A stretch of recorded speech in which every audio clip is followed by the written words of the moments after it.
How do you pronounce this name? Let's break down the pronunciation in English. Pete. Yeah, so it's a bit confusing.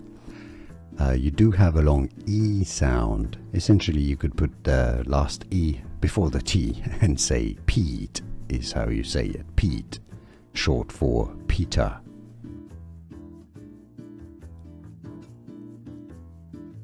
How do you pronounce this name? Let's break down the pronunciation in English. Pete. Yeah, so it's a bit confusing. You do have a long E sound. Essentially, you could put the last E before the T and say Pete is how you say it. Pete, short for Peter. Here are more videos on how to pronounce more confusing words and names too many mispronounced. Like this video if you found it useful. I appreciate your support. I'll see you soon and thanks for watching.